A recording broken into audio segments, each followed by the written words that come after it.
Olá, muito boa noite. Está entrando no ar para todo o estado do Rio Grande do Sul nesta segunda-feira, dia 23 de janeiro de 2017, mais uma edição do programa Atualidades Pampa.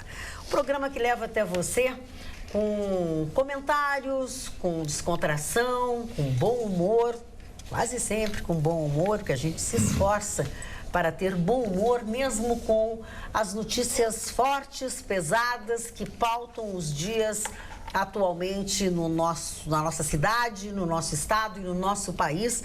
As notícias que marcam cada dia que passa nas nossas vidas. O número de acidentes por carro, acidente nas estradas, por mortes, por afogamento ou mesmo por assassinatos, mortes violentas, a cada final de semana ou cada segunda-feira que a gente anuncia, estão cada vez maiores. E o que nos chama, pelo menos a mim chamou a atenção, não vou falar por toda a bancada, quem sou eu, mas o que me chamou mais atenção nesta segunda-feira, mais pela imprudência, foi a morte de 4 pessoas da mesma família.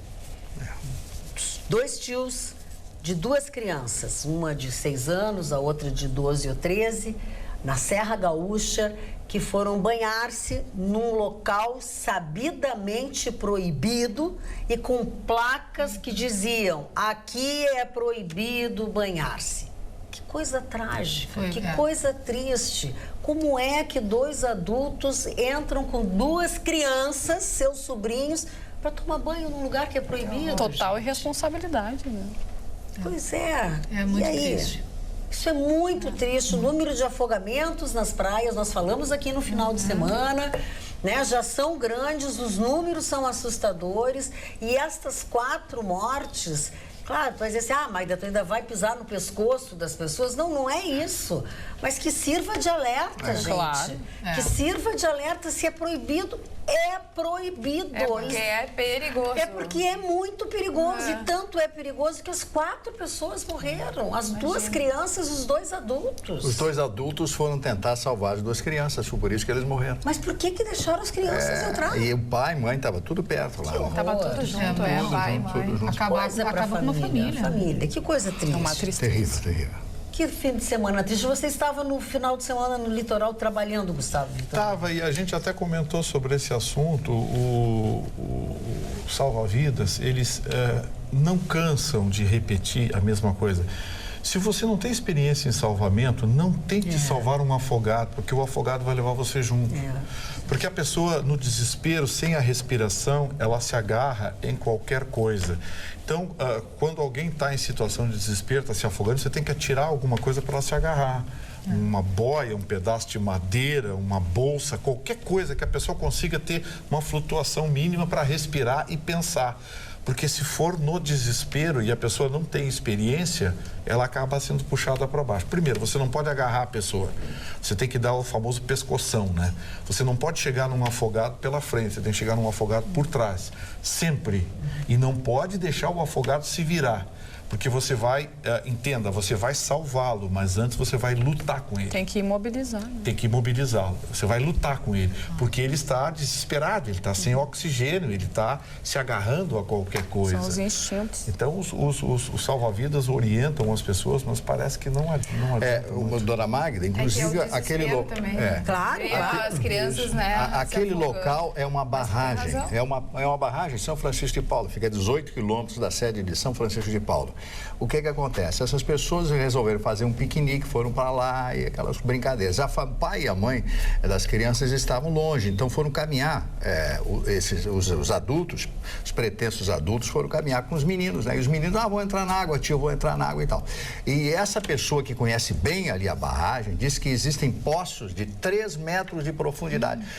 Então ele disse o seguinte, mesmo que a pessoa saiba nadar, a pessoa vai morrer afogada ali. Proibido. Está escrito, cheio de placas. Está escrito, é proibido. Verdade. Só para vocês terem uma ideia, foram 15 mortes por afogamento em 48 horas, gente. O número é alarmante. 15 pessoas morreram afogadas em 48 horas. Isso diz tudo.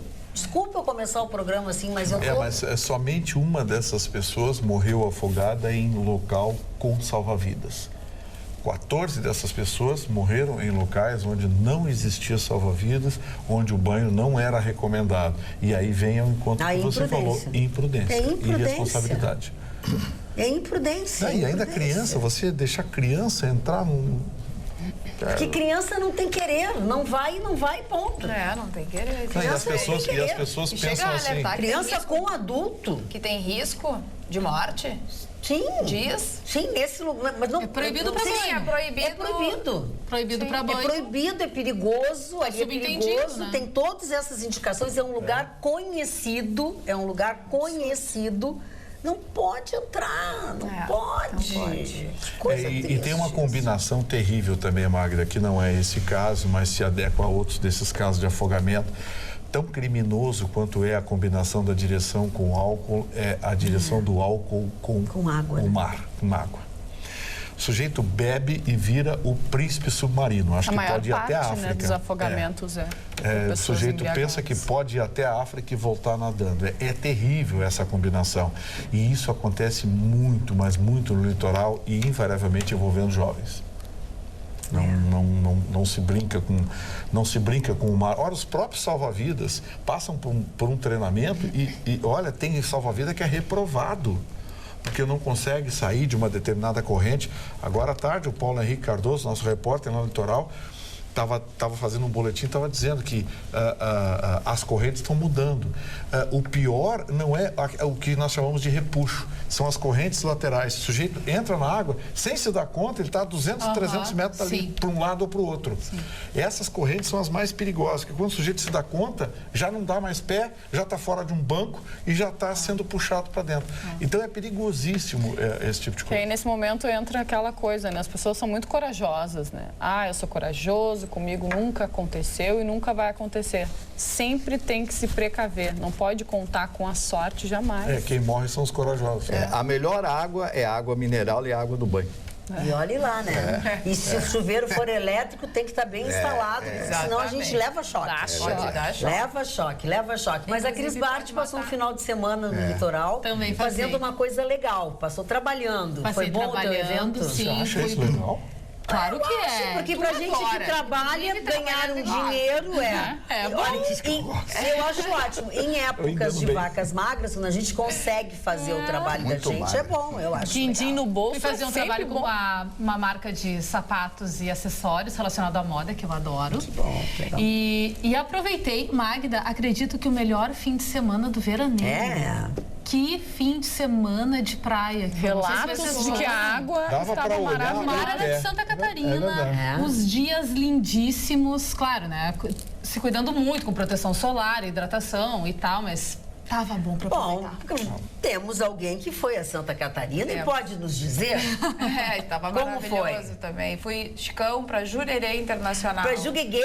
Exato. Ela foi para Jugueguê. Fui buscar a Alicia. Peguei um bus às 11h30 da noite, 23h30 de sexta. Cheguei 5h30 da manhã, não dormi nada.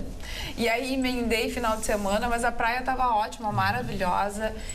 Andei de stand-up paddle, sabe? Que coisa boa! Adorei. Eu e a Alicia. É uma delícia. Conseguiu ficar em pé? Claro, eu já tinha andado, mas assim, nunca no mar. E ali é bem propício, né? O mar é propício. Então aquela ondas foto que você botou no Facebook não era montagem? Não era montagem, não era. Não era? Não, mas ali eu tava com a Alicia, eu andei de joelho, né? Depois que eu deixei a Alicia na areia com a minha mãe, eu fui, e daí consegui ficar de pé e tal. Adorei. Muito bom. Tava bem bom, mas fiquei cansada, porque a estrada é cansativa. A estrada é longa, tem muito movimento na ilha. Quando cheguei na ilha, peguei um Uber. Fui conversando com o rapaz do Uber, se eles estão satisfeitos ou não, e a situação é exatamente igual. No início ficavam muito satisfeitos com o que retiravam, e agora já não estão tirando tanto, mas eles assim, só tenho a agradecer que tem o que fazer. O menino era super consciente, falou da violência na ilha, que está mais para a parte norte, que, né, enfim, falou... Tipo de violência? Assim, as mesmas nossas. Exatamente, e tráfico e tal.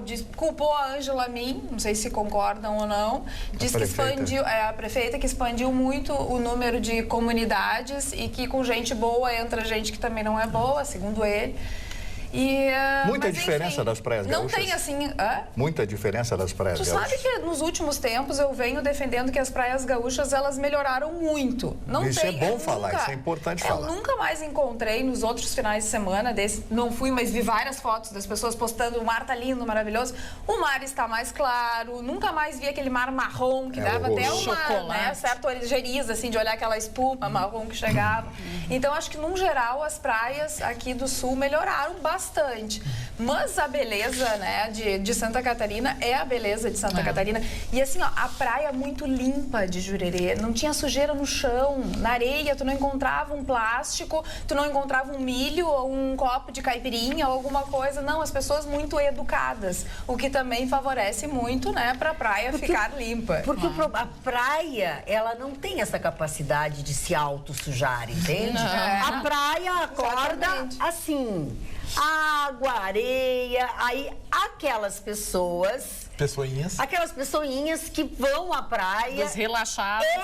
Se elas forem queridas, a praia continua bonitinha. Então, lá em Jugueguê, as pessoas... são mais educadas. São mais educadas, Não, e a cidade também, quer dizer, a cidade, né, o bairro, né, é muito limpo, muito. É um bairro, né, Jurerê, agora me deu até um... É uma praia. É uma praia. Pertence a ele, mas é uma praia. É uma praia. É muito limpo, é tudo muito limpo, as ruas são limpas, né, então... E muita gente? Bastante. Tinha muita gente. E gente lotada. E não tinha muita areia, o mar tava assim, sabe, invadindo, tava alta, maré alta. Aqui também tava.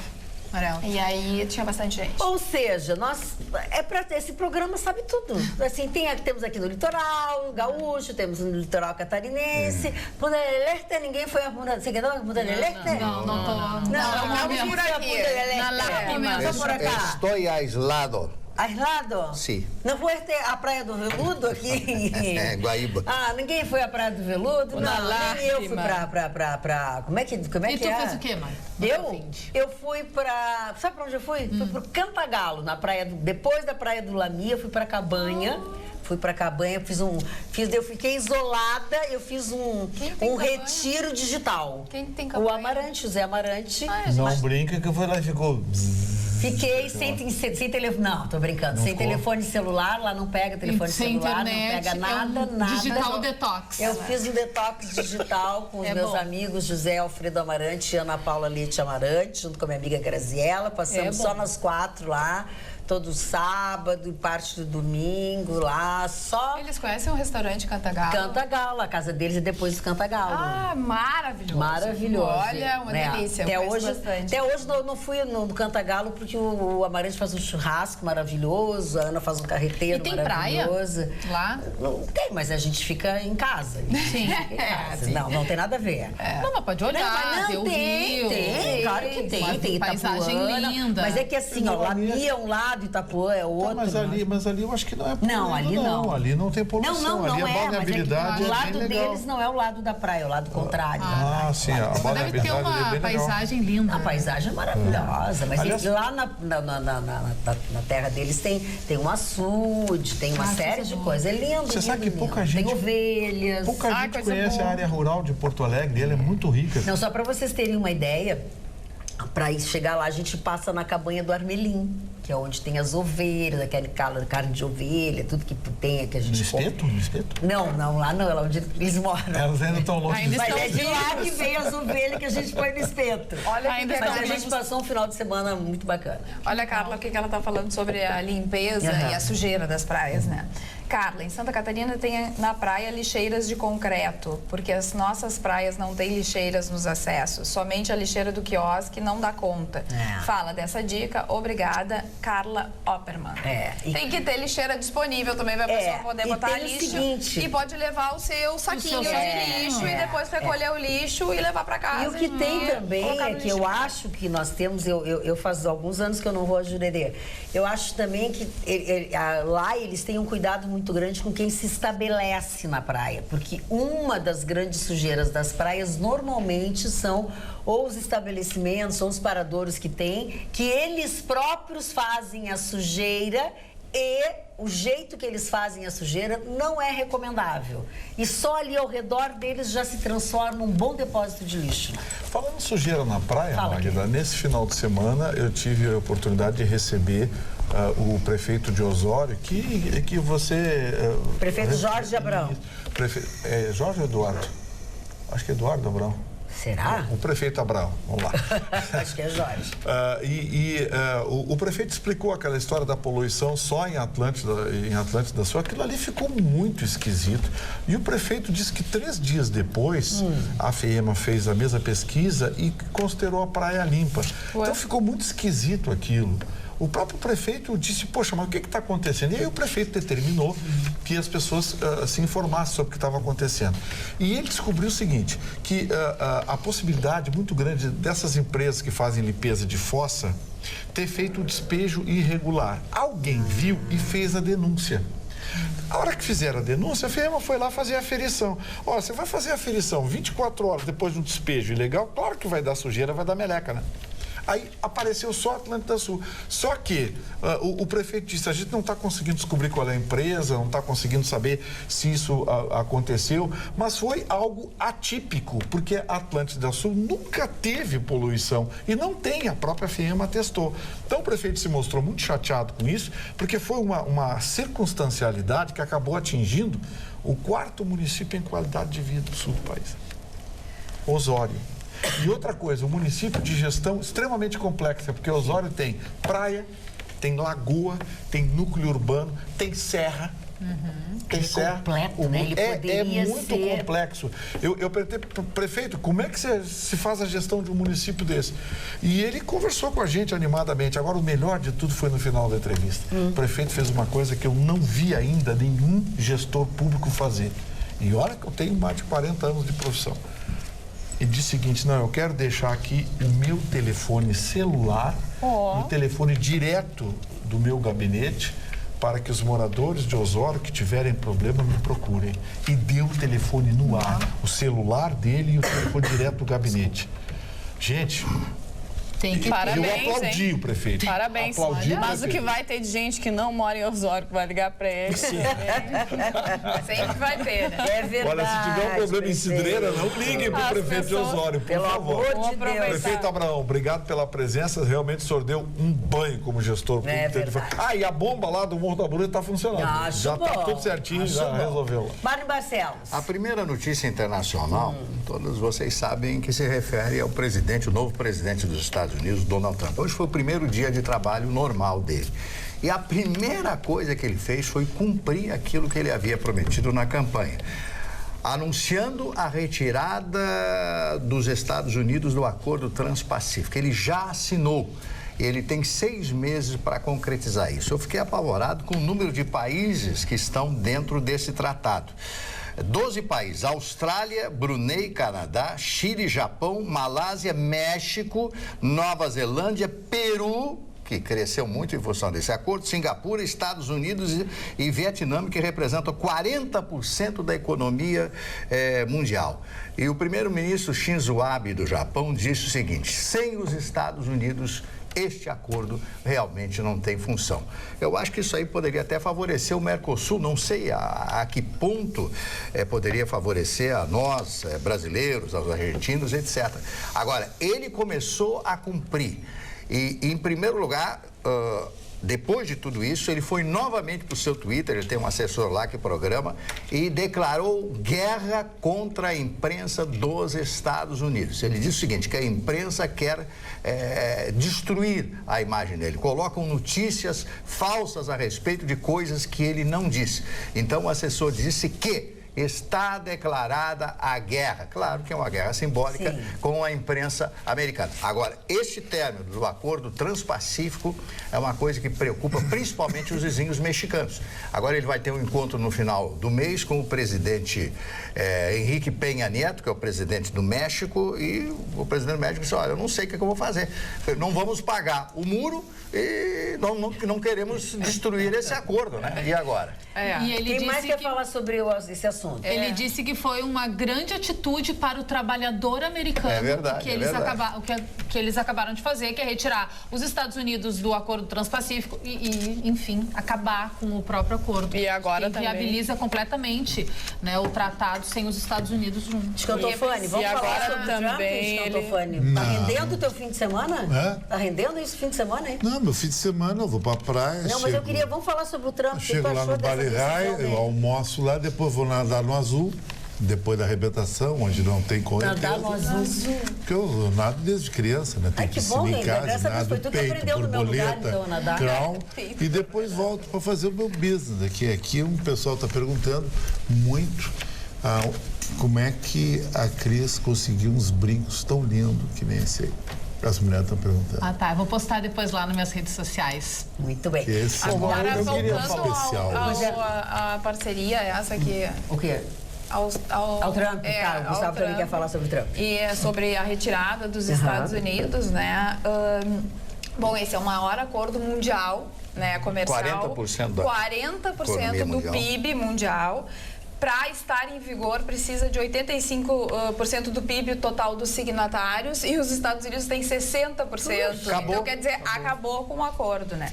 E tem um outro acordo também muito antigo, que é o NAFTA, não é mesmo? NAFTA. Que ele também disse que vai começar a conversar com o Canadá, enfim. Que é não só sabe... Estados Unidos, México e Canadá. Exatamente, não sabe se vai continuar, que quer mudar regras e isso e aquilo. E escutei hoje, até foi o governador, né, que estava no programa do Paulo Sérgio, ele falou que pode beneficiar, Marne Barcelos, a China. Que a China é que vai ser uma das maiores beneficiadas. Pode beneficiar? Vai a beneficiar, China está comemorando. Comemorando. Está soltando que ele faça isso, né? Primeiro, tem... Ele sai fora de uma globalização e a China vai pegar esse mercado. Ele é o Hugo Chávez de direita, o que o Donald Trump está fazendo. É um Hugo Chávez de direita, é um ufanista que reuniu para o café da manhã hoje um grupo de presidentes de grandes empresas que querem o fechamento do mercado, que querem reserva de mercado. Só que isso destrói uma nação, destruiu vários países e vai comprometer os americanos. Porque o que vai acontecer? Vem a retaliação comercial. Os americanos não vão mais permitir a entrada de produtos dessas nacionalidades em seu território se não pagar o imposto. Muito bem, eles vão fazer a mesma coisa. Então, assim, frutas, gêneros, cereais, gasolina, tudo isso vai subir de preço de forma brutal nos Estados Unidos. E aí vamos ver a reação dos americanos. Porque uma coisa é tu prometer emprego, tu prometer no discurso. A outra coisa é você lidar com economia. Você lidar com uma empresa em que você é soberano, que você tem as decisões com haveres e deveres é uma coisa. Lidar com uma nação que tem relações comerciais, relações institucionais, laços políticos, é diferente. A China está soltando foguetes, porque o poder da China vai aumentar de forma brutal na região do Pacífico. A China, imediatamente, quando o Donald Trump anunciou isso, a China anunciou um programa de investimentos em nações parceiras. E abriu a perspectiva da nação que quiser pedir à China financiamento e investimento. Então, assim, eu acho que o Donald Trump está correndo um risco muito grande, dando um passo como esse. Agora, ele está sendo corajoso. Ele disse que ia fazer isso e está fazendo.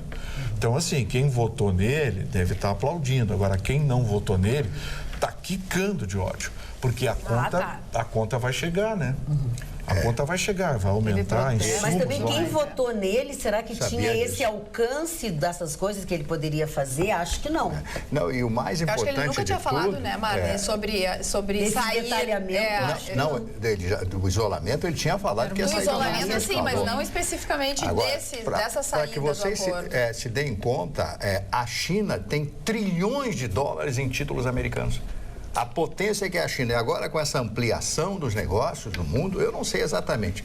Como o padrão monetário do mundo é o dólar americano, e agora ele abre a guerra contra a União Europeia, por tudo aquilo que ele disse, eu não sei exatamente o que ele está querendo. No mínimo, vai levar um pequeno chumbaço.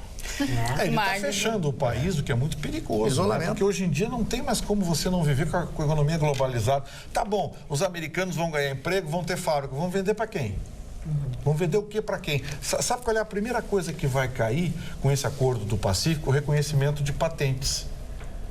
os iPhones que forem vendidos nesses países só paga a royalty quem quiser, porque senão eles não pagam, não reconhece a patente e pronto. A China vai fazer a festa. Então, assim, o reconhecimento de patentes faz parte da Organização Mundial do Comércio, de acordos envolvendo a Organização Mundial do Comércio, e esses acordos bilaterais estabelecem respeito às patentes, respeito à legislação trabalhista, uma série de coisas. Rompeu o acordo, tô fora, vou fazer o que me der na cabeça. Dá direito o outro fazer o que bem entender também. Sim. Então, assim, você acha que países como a Malásia, Singapura, coisa tal, vão reconhecer patentes americanas, sobretaxando seus produtos para entrar nos Estados Unidos? Você acha que eles vão estar mandando royalties para os Estados Unidos para pagar patente? Não, só para contar para vocês, eu comprei um telefoninho bem pequenino assim para ter de reserva e tal. Aí eu olhei fabricado em Singapura, né? Fabricado em Singapura. Mas o telefone com Bluetooth, com tudo, claro que não é um telefone como o seu, como todo mundo. Mas tem todas as tecnologias. Sim, com as tecnologias, mais ou menos todas as tecnologias. Um telefone pequeno, sabe quanto? R$90. R$90 com Bluetooth e com tudo. Fabricado na ilha de Singapura, que é uma ilha olhota lá de 500 mil quilômetros. Então assim, realmente vai ser muito difícil ele segurar tudo isso. Ele vai ter que. A estratégia dele é criar um processo de isolamento e aos poucos trazer os parceiros, como ele disse, que estejam interessados. Agora, vai ter um sprint nisso aí que é complicado. É complicado, por exemplo, alguns fabricantes mundiais já anunciaram, vamos montar fábrica nos Estados Unidos. Nós vamos montar fábrica para fazer 8, 10 mil carros.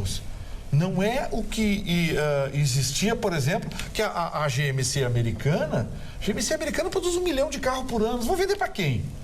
Não tendo mais o mercado do Canadá nem o mercado do México, eles vão vender para quem? Para americanos?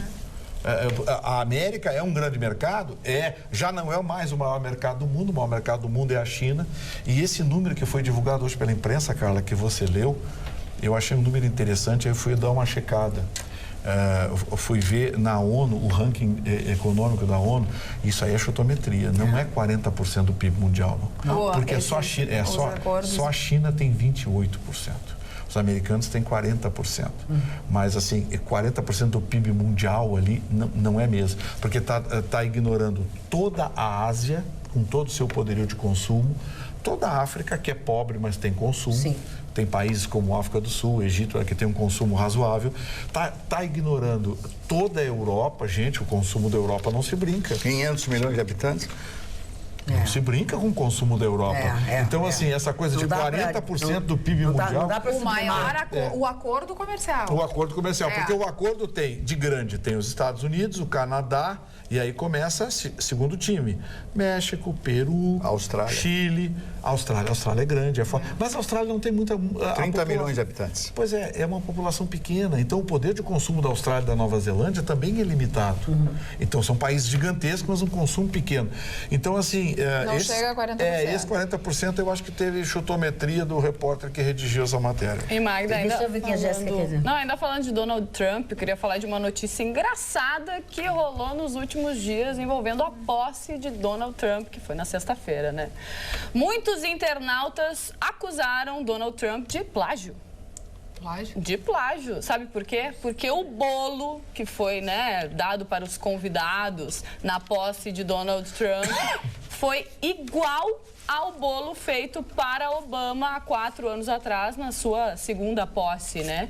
E aí gerou muitas polêmicas nas redes sociais. O chefe veio na internet para falar sobre isso, disse que foi copiado sim. A equipe do Donald Trump disse que foi copiado, porque foi pedido pela equipe dele para fazerem um bolo igual ao do Obama. Mas que bom, né? Tudo que é bonito, a gente pode copiar, né? Legal, mas gerou muita polêmica na internet. Eu só gostaria de encerrar esse assunto da China dizendo o seguinte: a China tem 1.350 bilhões de habitantes, dos quais 310 milhões são considerados de classe média. É a mesma população praticamente dos Estados Unidos. Quer dizer que a classe média atual da China é igual a dos Estados Unidos. Você vê a coisa como cresceu, como o mundo, o pêndulo do mundo está diferenciado. E aí você vai dar um pontapé no mercado desse? Não. Não é... Não... Porque aí o que acontece? Os americanos fechando... Ele tem uma coisa mais ali adiante. Os americanos fechando o mercado deles, as pessoas vão vender para a China.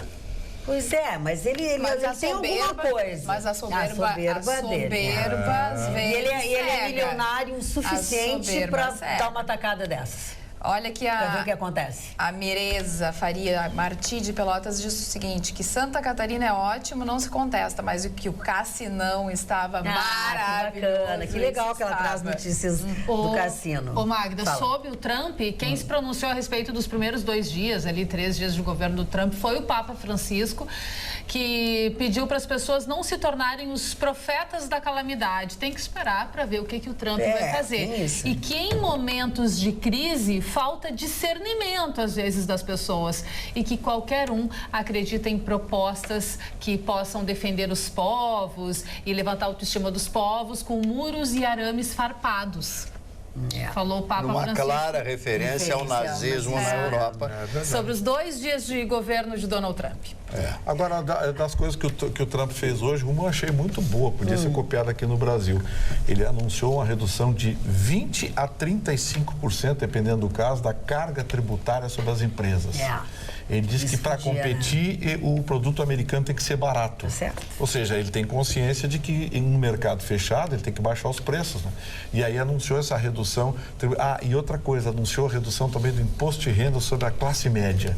Porque o que empurra, carrega um país é a classe média. É a classe média, já, isso já está visto, né? Porque são os que pagam mais. Os ricos não estão nem aqui Rico não pro paga país. imposto e pobre luta para sobreviver. E o rico não está nem aí pro Então país. ele vai acabar sendo o herói. Eu acho.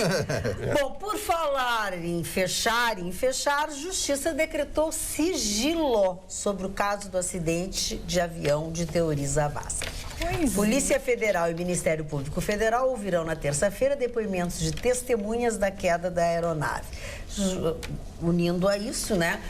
Tem caixa preta, não tem caixa preta, acha caixa preta, não acha caixa preta, achar a caixa preta. A caixa preta é aquela coisa que é indestrutível. A do ministro Teori Zavascki está danificada. Acharam uma gravação que não está bem... Olha... E aí o juiz determina sigilo. Sigilo. Para você determinar sigilo. Eu acho que foi para Brasília, tal da caixa preta. Foi para Brasília. Não, claro. Não. Sabe, olha aqui, ó, isso parece comédia. Não, é que eles não querem que se crie teoria da conspiração. Mas eles fazem a própria. Eles criam a teoria da conspiração. Eles é que criam, né? Olha aqui, ó. Não tem caixa preta, não tem nada, não se acha nada. Acharam a caixa preta, mas não está bem. Está danificada. Diz que vai passar por um processo de secagem, né? Bom, mas é a única caixa preta que eu conheço. A caixa preta que não é a prova d'água. A caixa preta que não é bem preta, entendeu? Porque caixa preta é laranja. Não, é a caixa preta.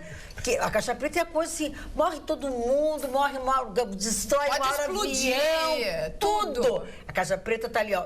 Intacta. Essa não pode molhar. Essa não pode molhar. Entrou água nessa caixa preta. É que nem aquela do jato do Eduardo. Aí o avião não tem nada. Não tem nada, não tem coisa, não ficou nada. Não, mas aí acharam uma gravação. Mas essa gravação parece que está com problema. Ela está com ruído, não está bem assim. Tá, mas então tá aí agora, senão agora é tudo sob sigilo. Não, mas tá tudo lá em Brasília sossegado. Eu tentei ver a decisão desse juiz, um juiz lá de Angra dos Reis. O juiz federal lá de Angra dos Reis determinou o sigilo. Eu tentei ver, porque existem alguns processos que são naturalmente, correm em segredo de justiça. Processo de vara de família, os processos penais, enfim. Tanto que a pessoa quer acessar o site dos tribunais de justiça e processos dessa espécie você não acha detalhes, né? Eles correm em segredo de justiça.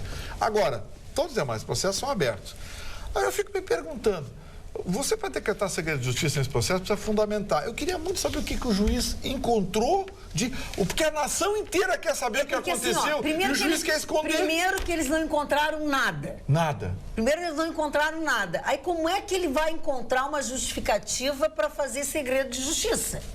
Não, ele vai dizer que a justificativa também tem segredo de justiça. Ele é segredo de justiça, porque não encontraram nada. Ela está em segredo de justiça porque a gente também não encontrou nada, entendeu? Então tá tudo em segredo. Gente, a nação inteira cheia de perguntas, sem respostas. E num momento como esse que a gente está vivendo, não pode, gente. Não, e aí abre para aí é que eu acho que abre para especulação, né? Porque tem alguns vídeos nas redes sociais, no WhatsApp, rolando por aí, dizendo que as gravações foram apagadas na torre de comando e não sei o quê. Aí é que eu acho que abre para especulação. A melhor das piadinhas. Daí alguém bota na rede assim que o avião estava sendo seguido. Essa é a coisa mais verossímil do que a caixa preta danificada. É que, na verdade, as pessoas esqueceram de dizer que o avião estava sendo seguido como todos os aviões são. Quando decolam, óbvio, né? Óbvio, né? Todos são. Entende? Quer dizer, aí agora estão criticando a relação que o ministro tinha com o dono do hotel, porque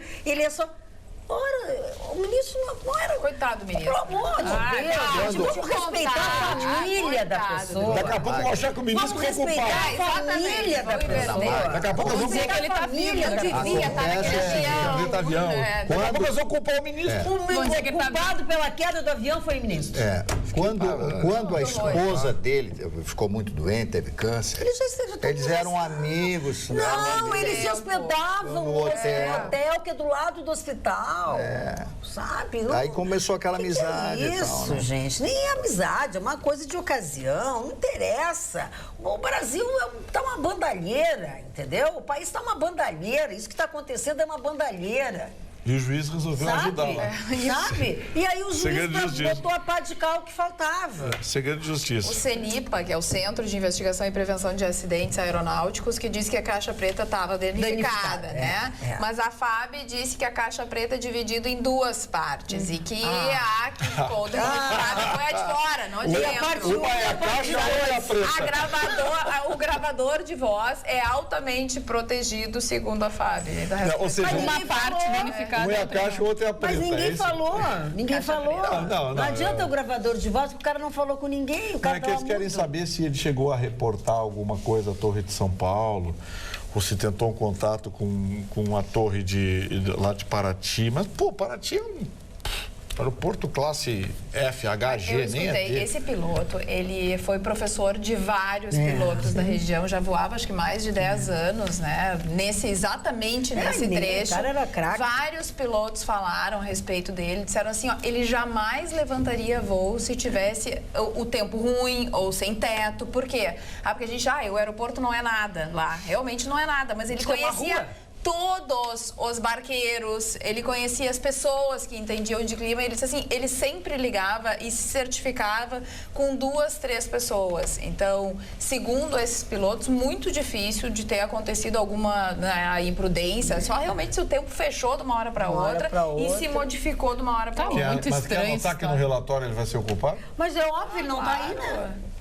Que nem o do Eduardo Campos, né? Vai ser o culpado. Tá muito estranho. E agora, como fica? O que fará a Carmen Lúcia? Carmen Lúcia não fará nada, porque ela não é boba. Ela tá com medão. Ela não vai fazer nada. A pergunta que não quer Ela não vai chamar a si o negócio. A história de ela homologar não vai acontecer. Não vai acontecer. Perguntinha, quem tá com mais medo, o Michel Temer ou a Carmen Lúcia? Eu acho que é a Carmen Lúcia. Porque o Michel Temer deu uma amarelada bacana, né? Ele está fazendo uso do regimento interno do STF para não indicar dentro do prazo legal para fazer com que a Carmen Lúcia tenha que indicar um relator. Ele vai esperar. O artigo 38, inciso 4º, diz que o juízo natural é o ministro que assumir do lugar Teori Zavascki. Ponto. No caso de vacância, pode ser utilizado o artigo 68, que permite que o presidente, no caso a presidente do STF, esse artigo que vai faça uso da prerrogativa de redistribuir o processo. Só que aí tem o seguinte, quando fala em redistribuição, não diz redistribuição por sorteio, como diz os dispositivos anteriores do regimento interno. É só redistribuição. Ela vai ter dormir final de semana com o regimento interno do Ela vai ter que adotar algum critério. Então, assim, a pessoa... Foi bom para vocês dois. A gente teve uma relação Ele não muito gosta íntima. nem de trabalhar, ele disse que não gosta de trabalhar, dormiu com o regimento interno do STF. Então, assim, o dispositivo diz que, em caso excepcional, e acionado pela parte interessada ou pelo Ministério Público, ela pode, em benefício do processo, para evitar, por exemplo, estouro de prazo, para evitar prescrições, ela pode indicar um relator. Não existe a expressão relator substituto, ela pode indicar um relator. Então, assim, o regimento interno diz que quem vai cuidar da Lava Jato vai ser o ministro que assumir no lugar do Teori Zavascki. Ponto. esse ministro tem que ser indicado pelo Michel Temer, que disse que não vai indicar. Tá, mas não, ponto não, 3 pontinhos. Porque salvo se houver... Não, peraí. Como o Michel Temer disse que não vai indicar, aí entra os 3 pontinhos. Ela vai ter que indicar alguém no processo para que substitua. E aí começa a discussão. Ela vai indicar um nome ou vai redistribuir o processo? Redistribuir quer dizer, ela tem que indicar um nome. Se fala muito em redistribuir. Se fala em redistribuir por sorteio, que não está no artigo 68, pode ver aí, regimento interno do STF. Eu acho que isso não vai fazer. O artigo 68 não diz redistribuição por sorteio. Alguns ministros querem sorteio. Em especial da segunda turma, né? Que a segunda turma é a turma do Teoriza Vasque. Então eu vou fazer uma previsão aqui. Se for redistribuído para a segunda turma, tem 75% de probabilidade da Lava Jato acabar. Por quê? Porque os 4 ministros dessa turma são Ricardo Lewandowski, Toffoli, Gilmar Mendes e o decano da casa, o ministro Celso de Mello. Mas eu acho que ela vai no decano da casa. Acho que não acaba. Mas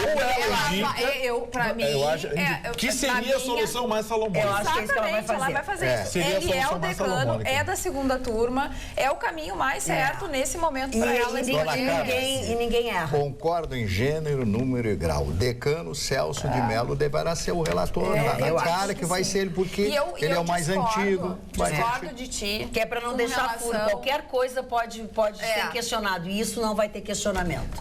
Não vai parar a Lava Jato. Ao Michel Temer. Se o Temer indica agora alguém para ser o relator da Lava Jato, esse país, ele vai pegar fogo. Vai pegar fogo.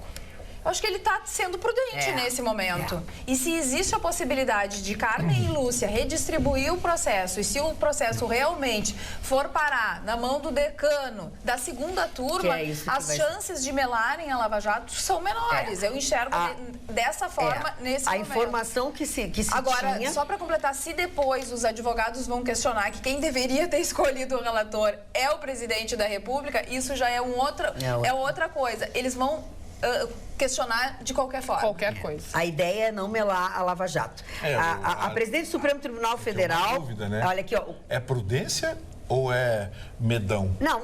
Por quê? Porque também pode ser esperteza, porque ele sabe... O Michel Temer sabe que em não indicando, ele larga a batata quente na mão da Carmen Lúcia. Tudo que acontecer com a Lava Jato aqui por diante... Mas aí ele está sofrendo uma pressão de várias pessoas. Indica fulaninho, indica ciclaninho, indica isso que é do nosso. Tá, olha aqui, ó. As notícias que se tem do que ela fez hoje, tá?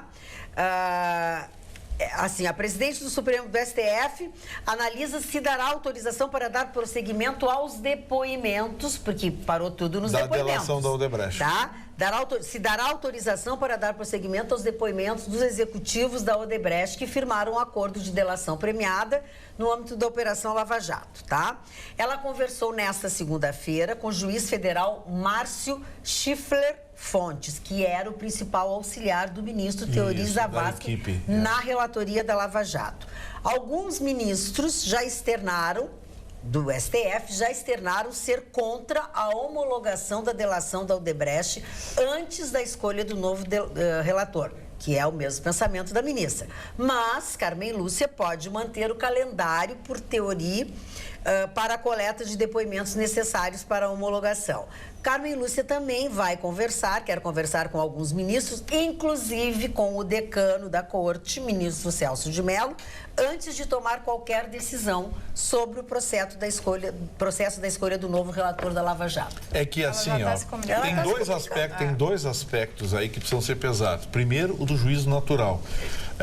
O juízo natural é o ex-ministro Teoriza Vasque e a sua vaga no STF.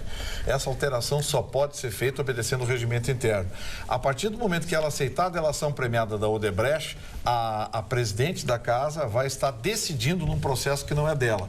Portanto, fere o princípio do juízo natural.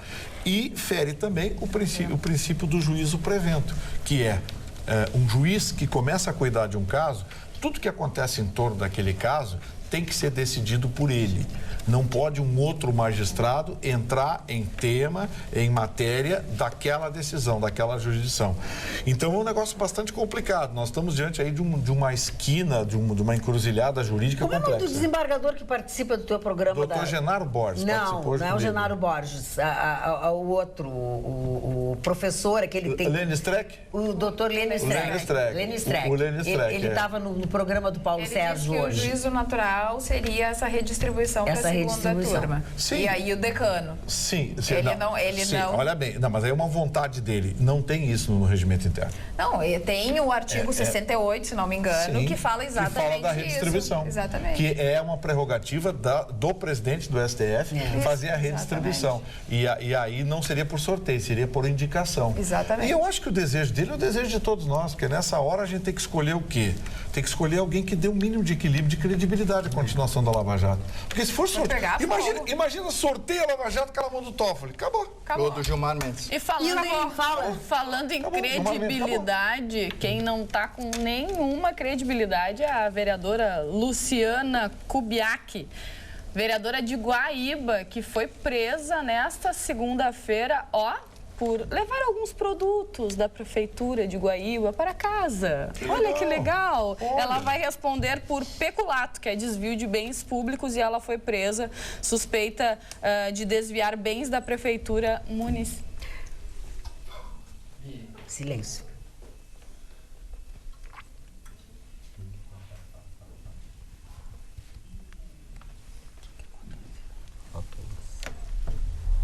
Agora entrou o gerador. Digam nada.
Estivemos fora do ar por falta de energia elétrica, não era assim que se dizia? Ah, que bonito! Voltamos com os nossos geradores. Voltamos com os nossos geradores de energia. Falávamos sobre a vereadora. Ela é vereadora, mas o problema ela teve quando ela era secretária do município. Isso mesmo, ela era secretária municipal. Muda muito o ato, né? Ela era secretária municipal de assistência social de Guaíba. Ela estava assistindo realmente. E aí eles fizeram, a polícia apreendeu produtos de limpeza, alimentos e brinquedos pertencentes na residência dela. Ou seja, a prova do crime. A total prova do crime. Olha, falando em prova do crime, o nosso telespectador, durante o minuto que a gente ficou, assim, continuem a falar, estamos ouvindo mesmo sem luz. Não, mas a gente ficou bem quietinho. Eu disse assim, ainda bem. Ele ouviu e disse assim, não falem nada. Ainda bem, né? Estamos sem luz. Imagina. A gente aprendeu quando a gente era mais jovem. Imagina se eu falo dos meus problemas. Não. Se tu contasse a tua noite com... A minha noite com o regimento interno do STF. O regimento interno do STF. Deus me livre agora. Marne Barcelos, esse momento em que te faltou luz, tu te inspirou com Nietzsche, né? Quando tu te inspira com Nietzsche, eu vou ali embaixo ligar o computador, tá bom, pode ser? Pode que não ser. vai ficar... Não vou ficar. Deixa eu recuar um pouquinho para a senhora conseguir. Não vai ter nenhuma sensação diferente, né? O senhor Frederico Guilherme Nietzsche, Frederico Guilherme, disse o seguinte, ele foi professor professor de grego durante 7 anos na Universidade da Basileia. Imagina, ele foi professor de grego, alemão professor de grego. E ele fala do conceito de Buda, que era um fisiologista profundo, que eu ainda comentei na última sexta-feira. A sua religião, que antes deveria chamar-se higiene, para não confundir com coisa tão lamentável como é o cristianismo. Ele era contra o cristianismo, ele era contra a Igreja Católica. Contra, totalmente contra. Levado da brecha. Faz depender a sua eficácia da vitória e tal. Mas eu só queria dar esta frase que é de Buda. Não é pela inimizade que se alcança o fim da inimizade. É pela amizade que se alcança o fim da inimizade. Profunda. Então eu vou te dar uma frase de Magda Beatriz. Magda, Nietzsche, páginas de autobiografia, um pequeno livrinho que custa R$10. 10 mil reais. Tu sabe qual é o teu... O Buda era um cara sensível. Era um Buda mole. Ai. Não começa a mostrar as unhas, não começa a mostrar as ideias. Te queda tranquilo. Marne, falando em livro, né? Saiu uma pesquisa dizendo que o livro subiu, o valor subiu em 2016, muito. Mas o faturamento do setor caiu. Em 2015 foram vendidos... essa matemática? Em 2015 foram vendidos 1 bilhão e 62 milhões e em 2016 1 bilhão e 57 milhões só de livros. Só não, né? Mas bem menos do que em 2015. Por que, hein? Será? Mas claro, aumentou o preço do papel, o papel é em dólar. Papel em dólar, subiu o papel, impresso, isso aqui custa uma fortuna. Por que os jornais diminuíram as suas tiragens? Por que os jornais agora só estão virtuais? Por causa disso, o preço do papel não tem como pagar em dólar bobinas e bobinas e bobinas de jornal. Você vai imprimir, hoje a gente tem que aproveitar os dois lados do papel, imprimir os dois lados, porque o custo é gigantesco. Ô Marne, na Líbia foram confiscados pelos serviços de segurança da Líbia alguns livros tidos como eróticos e contra o Islã, entre eles obras do Paulo Coelho, do autor brasileiro Paulo Coelho, e do Nietzsche também. Mas o Nietzsche era contra as religiões, né? Ele era um cara cético, ele não acreditava nisso, ele tinha uma profundidade, uma simplicidade tão extraordinária. Leia Zaratustra, tem tantas coisas que ele escreveu muitos e muitos livros, muitos artigos, e ele conversava com ele mesmo, né? Ele dizia, por que eu sou sábio?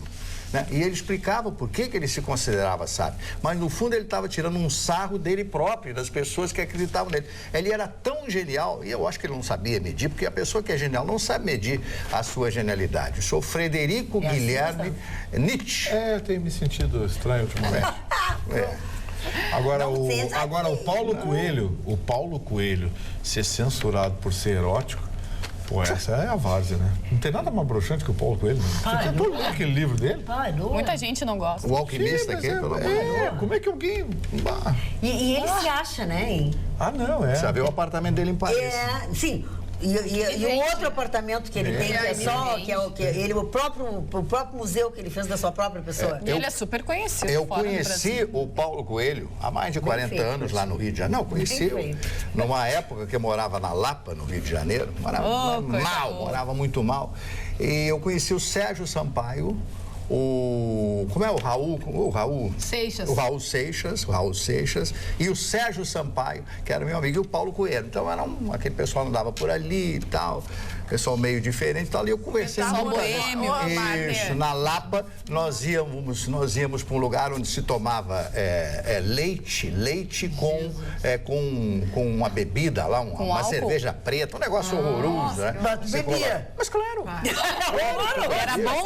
Mas era. Não, e aí de manhã, quando chegava às 5, 6 e meia da manhã, todos nós boêmios, nós pedíamos dentro de uma cerveja, essa caracu, pedíamos uma pequena caracu com 2 ovos. Aí se batia aquilo e se tomava aquilo. Meu Deus! Mas eu tinha 23 anos de idade. Para! Mas é verdade. Então o papai sabe tudo, para. Dava onda. Dava uma caloria. A Carla foi hippie, né? A Carla foi hippie. Era a própria metamorfose ambulante, não era? E o Paulo Coelho nunca me pareceu, sinceramente, ter grandes sabedorias e grandes conhecimentos. Tanto é que os livros dele dele, eles são revisados 3 ou 4 vezes, porque ele tem erros crassos da língua portuguesa. O vernáculo dele é bem pequenino. Rogério. Mas é um gênio, considero ele um gênio. Né? Fazer o quê? O maior vendedor de livros do Brasil e um dos maiores do mundo. Talvez seja um dos brasileiros mais reconhecidos no mundo, né? Pelé, Paulo Coelho. É isso, ele é fantástico. Pitangui. Ai, uma pena, mas Pobre tem que mundo. comparar com o tanto. Ops, fiquei meio torta agora. Pobre mundo. Eu tô aqui com o WhatsApp na mão. Então vai lá no WhatsApp. Não, o Rogério deu uma ideia legal. Olha, bom dia. Bom dia. Bom, enfim. Não pode. Tenho a solução. Trabalha à noite agora. Rogério, tenho a solução para os presídios. Soltar todos os presos e prender todos nós trabalhadores. Os presídios ficariam mais limpos, as pessoas ficariam em segurança atrás das grades, os policiais cuidariam só dos presídios e não se arriscariam mais. E já que nós somos trabalhadores mesmo, ainda faríamos melhorias por lá. Gente. E até construiríamos escolas. Ia ser The Walking Dead, Rogério. né? A gente preso na cadeia e o seu bom dia aqui, cuidado, hein, seu bom dia. Mas ele não pode tá livre ser mandado, no futuro, sei lá. não tá livre de no futuro a gente viver essa realidade. Mas a gente já tá quase assim, As comunidades se fecharem diante de um mundo miserável, degradado, onde a fome impera, as doenças imperam. Uma elite construir cidades e se isolar nessa cidade. Não tá livre. Propósito é o que o Trump quer fazer. Olha o Trump aí. A propósito do WhatsApp do nosso telespectador Rogério, 7 municípios já se candidataram para receber o presídio federal aqui no estado do Rio Grande do Sul. Nosso governo, o governo gaúcho, pretende apresentar no próximo mês de fevereiro pelo menos 2 propostas de área para a União. Foi o que o secretário da Segurança Pública, César Schirmer, falou nesta segunda-feira. Ele declarou que está acontecendo uma pré-avaliação das ofertas, ressaltou as características básicas para a escolha da área, que são um terreno com 25 hectares, próximo a uma rodovia e próximo a um aeroporto. Ele pretende escolher, então, pelo menos 2 áreas até o mês de fevereiro e depois, então, apresentar ao governo. O mês foi escolhido para aproveitar justamente o lançamento do Plano Nacional de Segurança Pública no Estado pelo próprio ministro Alexandre Moraes. Sobre o presídio de Canoas, que a Carla tanto gosta de saber, o secretário disse que espera pela conclusão das obras que faltam até o próximo mês de julho. Não aguento mais ouvir a palavra espera, conclusão de obras no presídio de obras. Não, é que não entendeu, Magda. Eles estão levantando o presídio para fazer a canalização. Lembrou ainda que neste ano já levantaram. Pretende concluir as obras do presídio de Guaíba, que já estão 70% concluídas. Sobre presos em delegacias, que já passaram de 102, hein? Ele manteve a previsão para fevereiro da construção de um centro de triagem. Em relação aos militares, ele descarta temporariamente a presença das Forças Armadas em presídios gaúchos. Viu como eu disse para vocês? Mas entende que os agentes poderiam auxiliar ainda mais no controle do tráfico de drogas e do contrabando de armas na fronteira. Ele descarta a presença deles nas forças. O presídio federal, Magda, as pessoas estão muito preocupadas, não sei o que, é um presídio federal, um presídio pequeno. Sim, eu só... Celas individuais, bem isoladas. Então, mas o que nos interessa é isso aqui. Vamos focar nisso aqui, vamos prestar atenção, cobrar do secretário, mas principalmente porque eu acho que hoje em dia é só com reza mesmo. Vamos rezar para que em fevereiro a gente consiga ter o presídio de Canoas. Em julho? Em julho, não, fevereiro de Guaíba, em julho de Canoas, e que a gente consiga resolver isso, porque não é possível, senão vai ter outro secretário, não dá mais. Falta de dinheiro continua. Aliás, falando em falta de dinheiro, eu vou dar informação aqui, não me peçam para comentar, só vou dar informação. Vende. O salário do funcionalismo municipal deve atrasar ou março ou abril. Isso. E a Ingran continua. O prefeito já disse. Aqui o nosso telespectador pergunta o seguinte: alguém sabe onde anda o Chicão? Ele está aqui, mas ele não está afim de ele está um telespectador privilegiado, mais do que comum. Não, pior, eu vou dizer uma coisa para você, ele não sabe nada do que nós estamos falando aqui, porque ele está em outra esfera. Magda, fala. Posso falar do fim de semana esportivo? Pode. falar de duas lendas do tênis, dois astros do tênis que passaram para as quartas de final do Australian Open, que é o Roger Federer e o Rafael Nadal. Então, os amantes do tênis ou desses dois caras estão ligadinhos aí nos jogos do Australia Open. Tem mais, tem a grande final do Super Bowl americano entre o Falcons Atlanta e o New England Patriots do marido da Gisele Bündchen, do Tom Brady, ele é o quarterbacker. Então vai rolar essa final aí, Atlanta versus Boston, na grande final, que é o maior evento esportivo do planeta, que é o Super Bowl. Vai ter show da Lady Gaga e, bom, é um espetáculo. É muito aguardado. Até quem não entende futebol americano para assistir. É o horário mais caro da TV, bom... E os shows sempre são maravilhosos. São maravilhosos. Lady Gaga esse ano. E esse time do Atlanta diz que fazer um touchdown neles é uma dificuldade, é das melhores defesas do futebol americano dos últimos tempos, segundo os especialistas. Vai ser bom esse jogo, hein? É contra o time de Boston, né? O New England Patriots. E muita gente também assiste mulheres e também homens para ver as belezas dos jogadores, né? E o New England já tem muitos títulos do Super Bowl. E o Atlanta é relativamente... né, falando em mulheres, eu quero falar da Devassa, dessa cerveja maravilhosa, gostosa. E você poderá ganhar de presente da Atualidades Pampa um voucher no valor de R$70 para tomar todinho ele de Devassa.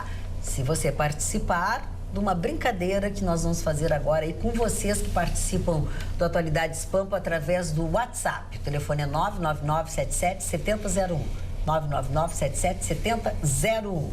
O Gustavo Vitorino vai dizer uma frase, você vai escrever a frase exatamente como ele vai dizer, vai colocar depois, ou antes, sei lá, o seu nome completo e o número do seu documento, ou RG ou o CPF, certo? Só para quem participa através do WhatsApp.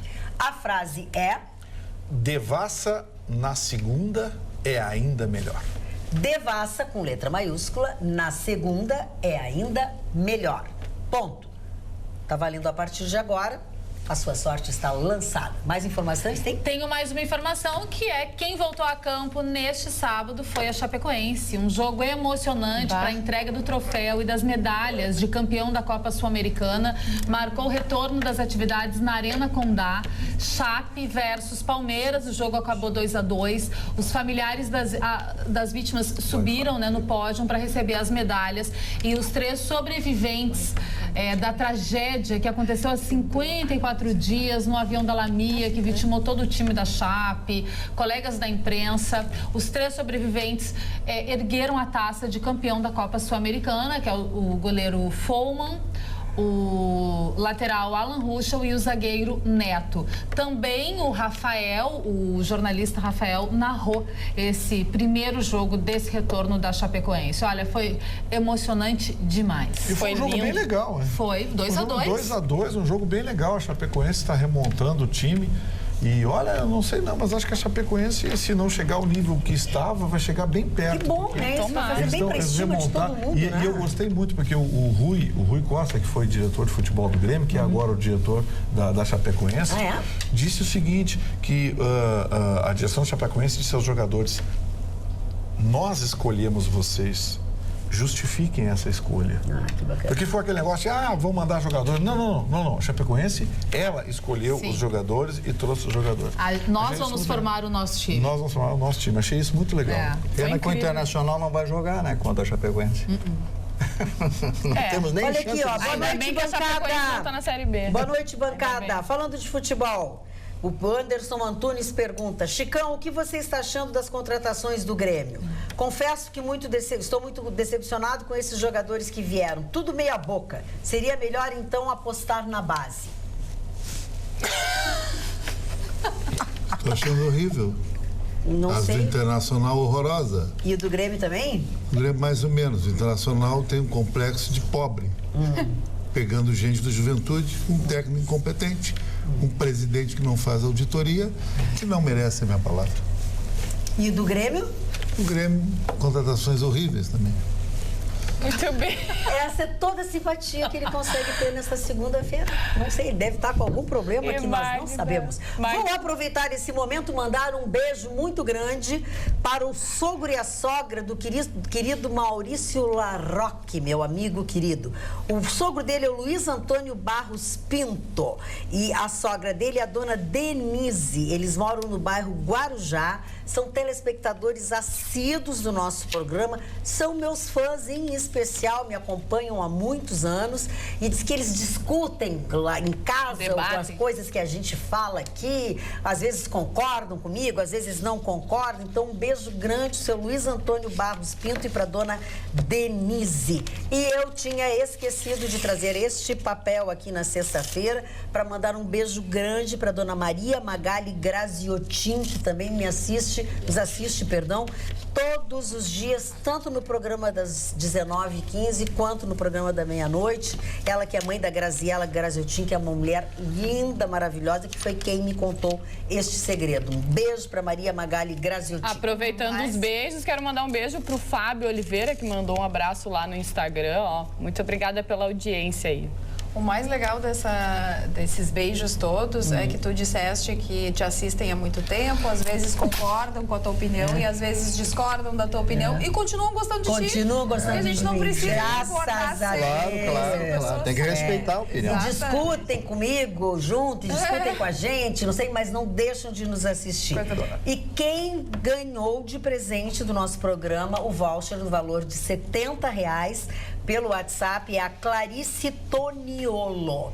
Parabéns, Clarice. Eu estou enviando lá para a Mini Cervejaria Devassa, que fica no 2º piso do Praia de Belas Shopping, o teu nome com os teus dados, né? O teu número do teu documento. E a partir de amanhã, ao meio-dia, o dia que você quiser, você desfruta do seu presente, tá? Não tem prazo de validade, você vai quando você quiser. Obrigado por ter participado da brincadeira conosco. Eu tenho uma notícia muito importante sobre os familiares das vítimas da KISS que pedem auxílio à Comissão Interamericana de Direitos Humanos. Agora, dia 27, 4 anos. 4 anos. Do episódio. 4 anos, 242 pessoas e mais 636 pessoas feridas, né? Diz aqui, hoje a última esperança de justiça dos familiares é a Comissão Interamericana, justamente porque ela tem a possibilidade de dizer ao Estado brasileiro, retome essas investigações e faça o devido processo. E o mais impressionante de tudo é que os 4 réus, né, o Elisandro Sporo, o Mauro Hoffman, ex-sócios, o Marcelo Jesus dos Santos e o Luciano Bonilha Leão, músicos da banda Gurizada, estão respondendo, banda Fandangueira, Gurizada Fandangueira, estão respondendo em liberdade, né? Em 27 de janeiro de 2013, os 4 réus que respondem o processo irão a júri popular, mas ainda não tem data, né? E os réus, ao mesmo tempo que nenhum réu foi condenado, 4 pais foram processados pelos promotores, porque expressaram a sua angústia, porque expressaram a sua discórdia, porque expressaram o seu descontentamento. O que você vai cobrar de um pai e de uma mãe desesperados pela perda de um filho ou de uma filha? Mas isso deu problema. Isso tem problema. Não tem, Gustavo Vitorino? Tem, é que eles cobraram eu ouvi hoje publicamente. As entrevistas dos promotores. Os promotores se sentiram ofendidos porque houve ilações, enfim, a honra, de corporativismo, mas assim, para um pouquinho. Eu confesso que não vi as expressões utilizadas pelos pais. Eu também não vi. Confesso que não vi. Eu quero ver para fazer um juízo de valor. Agora, fazer ilação, lançar suspeitas, enfim, ou reclamar, é um direito da cidadania. Claro, também é um direito da cidadania. É que assim, o pessoal do Ministério Público, promotor, eles adoram partir para dentro porque é o trabalho deles. Agora, não gostam que partam para dentro deles. Então, assim, não é bem assim, né? Não é bem assim, não se pode criar classe de cidadão especial. Agora, tem que ver o que foi dito também. Porque o sujeito diz, o fulano de tal, esse promotor levou uma grana, não sei o quê. Não. Aí você está atingindo a honra do promotor. E agora? Aí não. Agora, que gera um desconforto esse processo, porque, veja, os pais vão ser julgados. E os responsáveis por essas mortes estão soltos. Isso Ninguém é pagou uma por coisa difícil. Então gera um desconforto. Então, assim, eu não quero dar razão, nem tirar a razão dos promotores, nem dos pais, porque eu não sei as expressões que foram usadas. Mas igual, o que quer que seja, eles serão julgados e tem gente que ainda não foi, né? Essa é a verdade. Essa é a verdade. Sem querer entrar no mérito. Um processo do que o outro. Exatamente. O Luiz Henrique Brusius, de Novo Hamburgo, não vai ganhar o sorteio da Devassa, mas ele foi bem espirituoso. Que amor. Eu vou ler o WhatsApp dele. Devassa na segunda é ainda melhor. E ouvir vocês de segunda a sexta é melhor ainda. Ai, olha que bonito, Não dá pra viu? dar um beijo. Magda, Ele merecia, acho que podia ser uma frase. Fala, queria falar sobre saúde. Fale. Que a Secretaria da Saúde confirmou mais 3 mortes por febre amarela, mas em São Paulo. E essas 3 pessoas estão dentro do número de 10 pessoas que estavam com os sintomas, mas que todas essas passaram lá por Minas Gerais. Olha que perigo, né? As pessoas estão indo para Minas Gerais, se contagiando com a febre amarela e transmitindo para todo o resto do Brasil. E ainda dados do Ministério da Saúde que foram divulgados, segundo o último boletim epidemiológico publicado, diz que a soma de mortes por dengue, zika e chikungunya no Brasil, a pesquisa foi feita até o dia 24 de dezembro, chegou a 794 mortes. Nossa. 629 por dengue, 159 por chikungunya e 6 por zika, gente. O número é enorme. Eu conversei com o médico responsável pela vigilância hoje no meu programa e ele explicou o caso da febre amarela. A febre amarela é transmitida essencialmente por duas espécies de mosquito, chamado de mosquito do mato, que é chamado, transmite a febre selvagem, não é isso? Você tem os dados aí? Não. Então, o que acontece? O Aedes aegypti, ele só é transmissor se ele picar uma pessoa com febre amarela. Ele não é o transmissor natural. O problema está no fato de que as pessoas que vêm do mato para a cidade e vêm contaminadas. Esse é o grande risco. Agora, a gente até pode falar mais disso mais adiante em outros programas, mas a vacina com a febre amarela é uma vacina que tem, sim, riscos. Não, ela tem riscos, não pode sair fazendo. Tô com medo da febre amarela, vou e faço. Não, não é. A vacina contra a febre amarela lida com um vírus ativo. Bom, vamos voltar nesse assunto, obviamente, no próximo programa. Agora nós lhe dizemos boa noite e até amanhã.